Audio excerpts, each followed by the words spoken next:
This is Resident Evil 3 Nemesis on the Dreamcast.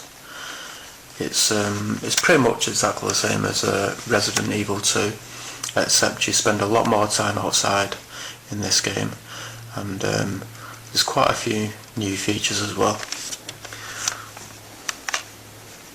I paid £8 for this from a retro game shop, but the box, the case was all smashed up, so I've had to replace the case.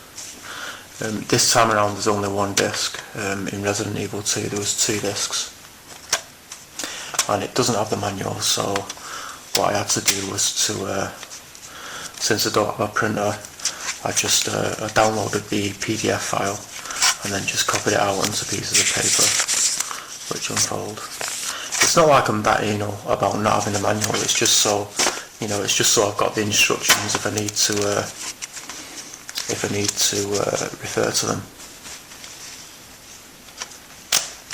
So let's take a look at Resident Evil 3 Nemesis on the Dreamcast.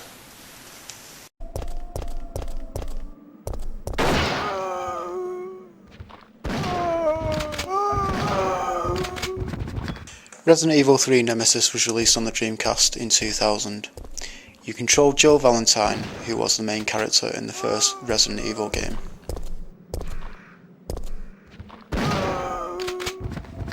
There are a few differences between this game and the last one, which was Resident Evil 2. Some of them are finding yourself spending a lot more time outside, which does make a nice change.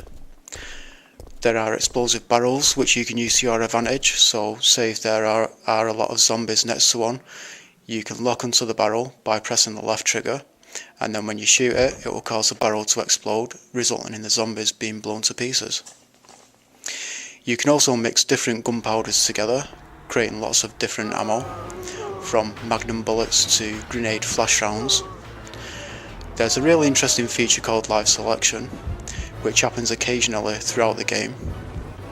Whenever your character faces dangerous situations, you will be given the opportunity to make a choice. Your choice will then take the story in a new direction. And also you can now dodge attacks, which at times will come in really handy.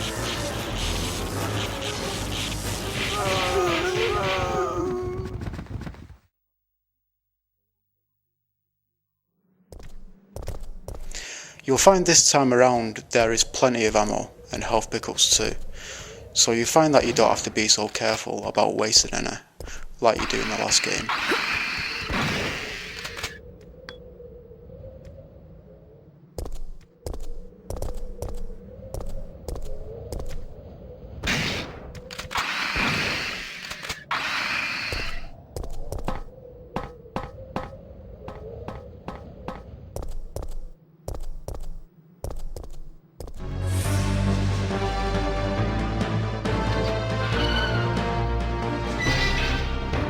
This time around the game feels quite tougher.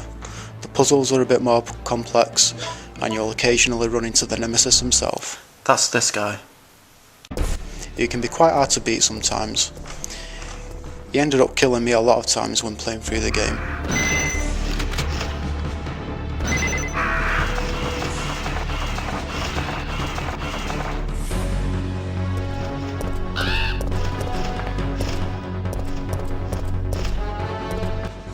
I really can't think about anything to complain about with this game. It's awesome. A lot of people have said that this game, like in comparison to Resident Evil 2, is basically a zombie killing fest with not that many puzzles, but it doesn't really seem like that to me. As far as the gameplay is concerned, it just seems exactly the same as Resident Evil 2.